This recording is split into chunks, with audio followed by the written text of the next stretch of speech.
All right, bless the Lord. So in today's message, we know that we have been dealing with some things in the last couple of months in reference to the Spirit of the Lord dealing with the season that we're in, the new season, the new time. Now, this is the thing we have to be very mindful of, is that everybody's speaking about the new season, everybody's speaking about the new time, everybody's speaking about the shift in it, and all of it is true. Okay? But you have to be mindful of some things, because each week we dealt with some areas that showed us what we had to do to be able to fully embrace our season. Now, what we have to understand is, you've heard me make this statement before where I would say, this is not the time to lose it. This is not the time to back up. This is not the time to throw in the towel. Okay? I'm not going to give you some spiritual statement that sounds good, that say, you know, we just got to hold on to God and change it now. All that sounds good. But see, the press that I'm talking about is a type of spiritual press in your spirit that has to press even though you see what God is saying, but your circumstances are telling you it's not going to happen.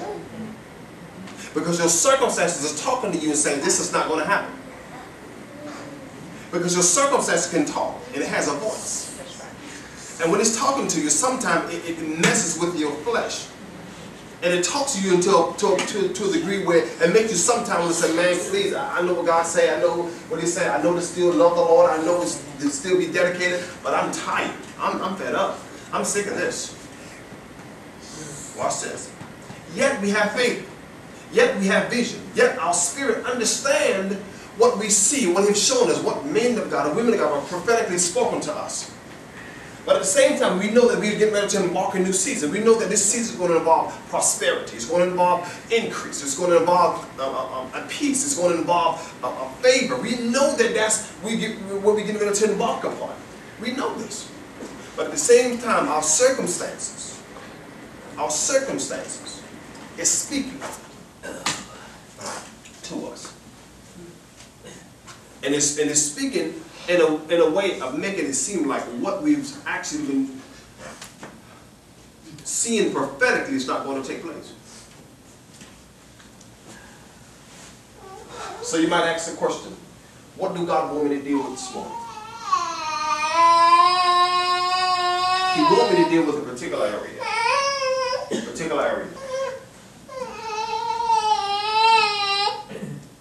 And then we will deal with prophetic destination versus opposing circumstances. Prophetic destination versus opposing circumstances. Why would God say prophetic destination versus opposing circumstances? See, prophetic destination has to do with God speaking prophetically to us according to His divine will, based on our destiny. And destiny is a place that we're traveling in. And when we're traveling in a place of destiny, that means we're all supposed to be on a certain road, so a certain travel, a certain distance, or a certain direction. So when that happens, God is saying to you and to me that we have what we call prophetic destiny or destination. So what that means is, I understand where I'm supposed to be going, and you understand where you're supposed to be going. But what happens with, even though we have prophetic destination, there's also opposing circumstances that's speaking to you. Say, I don't think, believe that this is going to happen, because it's not. And it's talking to us and making us think, no, you're not going to get this healing. But in the spirit, you see that you're healed. In the spirit, you see that you're whole. In the spirit, you see that you're prosperous. But yet, the bill's still talking. Yet, you see as a person that you could eventually be married, but loneliness is still talking.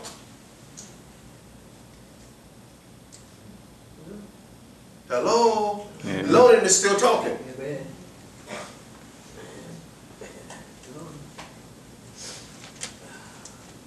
Yes. See, because the opposing circumstances speaks against the prophetic destination.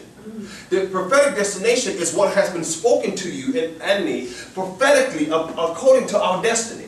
So what happens with that is You and I have to begin to hold fast to the prophetic destination, which is our prophetic destiny.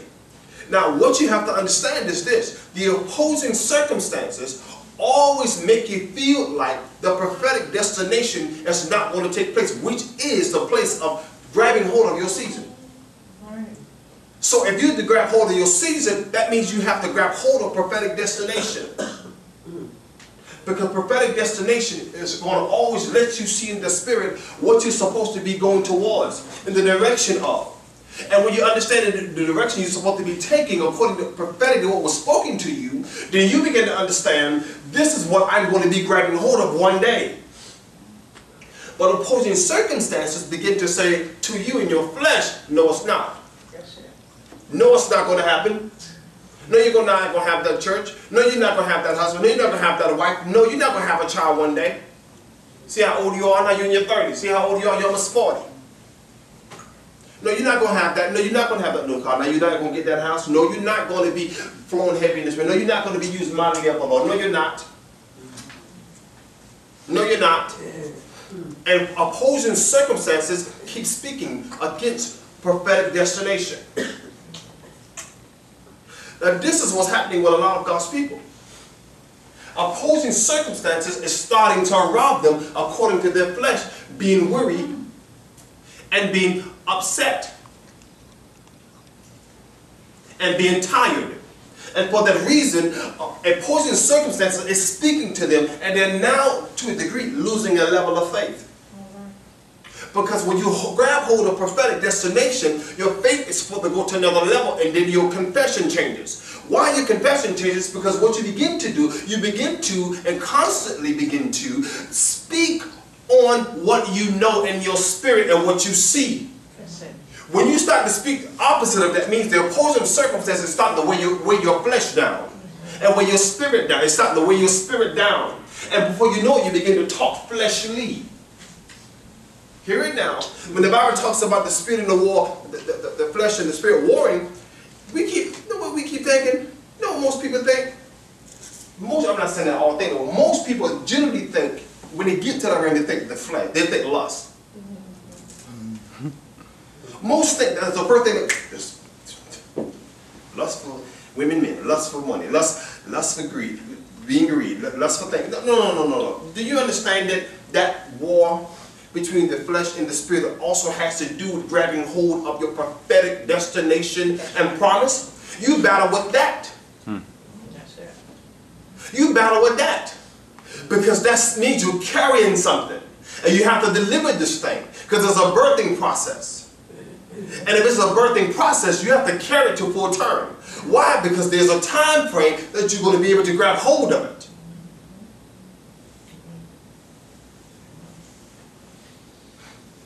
And this is where many lose it. Right here. Because this is the hour and this is the time where you can't lose it. You know why? Because we're this close. See, to us, this close really means this. When someone speaks prophetically to us and say, the Lord said, man of God, it should be here soon. To us, soon means 20 years. Because we know when God speaks, He speaks on a time we can't really put in a particular bracket. He just says soon. And God says soon, you're like, when God says soon, you're like, Lord Jesus, that can mean so much different time frames when God says soon. So when God says soon, it means so many different time frames that we can't never specifically picture it and name it. You can't name it when God says soon. It encourages you to hear the man or the woman God say soon, but you know, once God says soon, you're like, okay, I thank you, Lord, but Lord Jesus, that can mean anything. Because God don't look at time the way we do. So, and it'll be 9 months later, God says soon, man, they ain't here yet. See, a lot of times God has to do that to let us know that it's coming, but your soon is not my soon. That's what God is saying. Your soon is not my soon, my son, my daughter, but it's soon. You see. And so now watch this. Prophetic destination. Opposing circumstances. That is the war right there. You say, how can that be a war? Prophetic destination is just something that's spoken prophetically, and it is a promise. True. But do you know that is the spirit part? The opposing circumstance is the flesh. See? Talking now. See it? Talking. But let me clarify this, because you have to understand, even in opposing circumstances, sometimes it's still God. That's true. That's true. See the point? That's the part you have to really get straight in you. Because if you don't get it straight, your battle will be crazy. And you won't even understand your own battle. To understand your battle, you have to know what promise you have, but understanding in the opposing circumstances what part is God and what part is the devil or what part is you. Because sometimes the opposing circumstance, some things we put ourselves in, some things the devil has nothing to do with God, and some things specifically is God. And we have to know the difference between the three in the opposing circumstance scenario category. See it? Because you can't just constantly talk about a promise and don't realize, and do not realize, in the opposing circumstances, in those three scenarios, one may be you that have caused the opposing circumstance. Let me give you the prime example of what I'm talking about. Watch this. And an opposing circumstance could be based on a decision you made. That goes against the promise. So when you make a decision, now it brought a reaping process of something you now have to deal with. So now when you have to deal with it, now this thing is on you now. Whatever it is. I don't care if it's marriage, friendship, wrong connection. I don't care what it is. See the point? It's just whatever it comes out to be for each person is different. But whatever that circumstance is, you made a decision. Now it's on you. You got to deal with it now. But now this thing kind of pushes against the promise. And when it pushes against the promise, now we're saying, God, what now, Lord? What? No, God said, I didn't tell you to do that. I didn't tell you to do that at all. And because you put yourself in that situation, you now have that thing added to your opposing circumstances that was not ordained of me. Now the promise is still there, which is the prophetic destination. It is still there. It still exists. But the opposing circumstance that you made based on one decision you made, or two or three, whatever amount you made, and maybe 10 opposing circumstances, but 3 may be 3 decisions you made, and the other 7 may be something that's ordained of God, or 2 ordained of God, and 5 the devil. But you have to decipher and know the difference in the 10 that's opposing you. Everything is not all God, everything is not all you, and everything is not all the devil. That's right.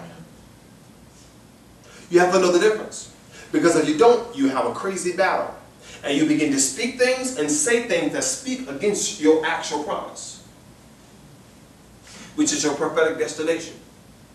You have to know where you're going. You have to know what God has said to you specifically without any doubt. So I don't care about what people say. And that's another area where saints are at now. People are in their ear. And they can't hear God clearly because they hear so much voices of people.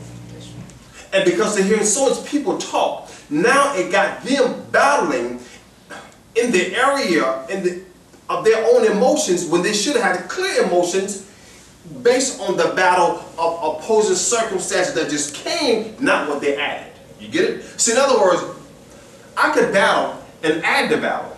I didn't have to add the battle. You can be strong and reject the voices of people.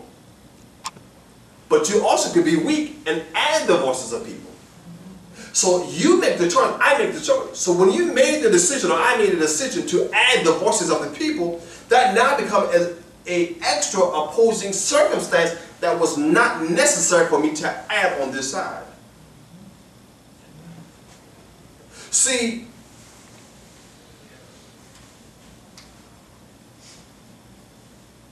I'm learning that a lot of times why we're not getting things and things are not manifested has nothing to do with sin. It has nothing to do with sin. Listen, it's very careful now. It has nothing to do with sin.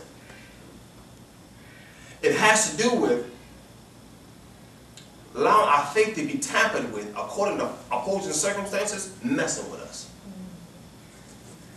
Oh yeah, because it tampers with our faith. Because we get weary and we get tired. And guess what? We still living righteously before God. Because remember something, no matter how righteous you are, Without faith is what? Impossible to please him. So what that means is this. He's saying, I don't care how righteous and holy you are. If you're not pleasing me with your faith, I'm not going to move. That's right. I live righteously before you, Lord. Watch this. Don't get me wrong. There's a ram because of holy living that he will bestow blessings upon us. Don't get me wrong. That's a mercy level that he bestowed upon us because of his grace that he bestowed upon us. And for that reason, because of righteous holy living, there's a realm that some things will be bestowed upon us. That's just the mercy realm. But I'm talking when you're trying to really move God in some things and have to believe him in the area of our faith. That area you have to tread through and work through. Because that's the area where he's allowing your faith to be challenged. And you can't lose it or fail that test.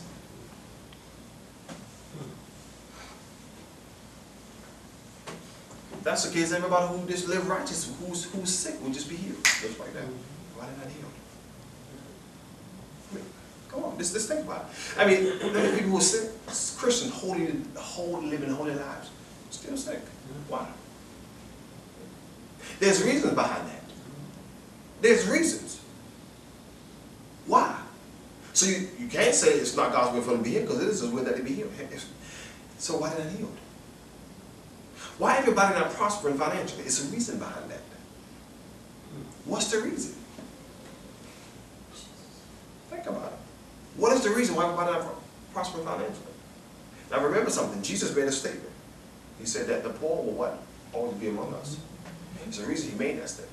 Because what do you understand? Because of the lack of faith or the wavering of faith, because of greed, because of sin, because of multiple things, there will always be poverty. And because of mankind, there will always be poverty. Until he returns, still poverty will be on the earth. And until he returns, sickness will be on the earth. What we do with his word, and what we do with our declaration and proclamation out of our mouth, is our choice. It's our choice. A lot of these things really not God holding us back. It's not. Honestly, in a lot of cases, it's not. Not God. I mean, some cases he's just doing hold up some things for a reason, for a season, for a time to wait. You know. But in a lot of cases, it's not really him. A lot of things, the promises are already over us. He said, I'm just waiting on you. Seriously. That means in a lot of cases, we have a promise, but we're not doing nothing with the promise. You said, what you mean? See, in other words, to get certain things to manifest, that means we have to walk in a certain pattern of things that we have to do to allow this season to manifest and come our way. God isn't going to give us promises just for us to sit down and do nothing. He gives us promises because it's going to benefit the kingdom. So if it's going to benefit the kingdom, why are we not doing anything to go towards a season that's going to benefit the kingdom? The money he's going to give his people is not just to sit around and go on vacation. The riches he's going to give us not just to go on vacation. We're going to get to enjoy life too, but it's not just for the reason. It's also that you're going to go in churches and solve problems. Seriously. It's so that we can go solve problems. What are you going to give me $1 for just for you to have it all for you? No, don't get me wrong. You're going to enjoy your life. You have some things for you, but at the same time, you mean to tell me God ain't going to lead you to this man or this woman of God who you know that's struggling over here, and their season of release is from them, and you're near them, and God may lead you to them, and you got the riches, He may lead you to them. He may not, but He may lead you to them. Why? Because what He's saying is, the purpose behind what I'm doing, I do everything for a purpose, a divine purpose. Because it's a part of my prophetic destination for my people and my body. So if that is the case, we have to understand this. When God does particular things, it's for a divine reason. It's for a divine reason, for a prophetic destination. So that means, just like FedEx and UPS, when they get their packages, it's for a particular destination. Unless the FedEx truck turn over or blow up, it's getting there. Unless something happened with them, or one of them catch a heart attack or something. But otherwise, they still have another truck come right up, get that person to the hospital, and when they get the package, and another truck going to take that stuff. It may come in another 6 hours later than it should have arrived, but it's going to arrive. It's going to arrive. Now watch this. If FedEx do that, it's the same thing we should be in the spirit and with the things of God. So now here it is. if that's the case, the Bible talks about us being our brother's keeper. Watch this. Being our brother's keeper. I got to help your destination because you're part of the body and I'm a part of the body. And if I'm going to help, because the Bible talks about iron sharpening iron. The Bible also talks about that our inheritance is among the saints or the brethren. What does that mean? That means what we need is in each other. So if that is the case, that means if you are the FedEx person in the spirit and you get the heart attack or your vehicle turnover, then you should be able to come and rescue and get him to where he needs to be and make sure he get his destination of his package delivered where it needs to be delivered to, which is his prophetic gift and call and place in God to get to the place he needs to get to. So why have you turned over in your vehicle, in your FedEx truck? I thought we have a whole company of trucks. And the trucks is symbolic of us as his people.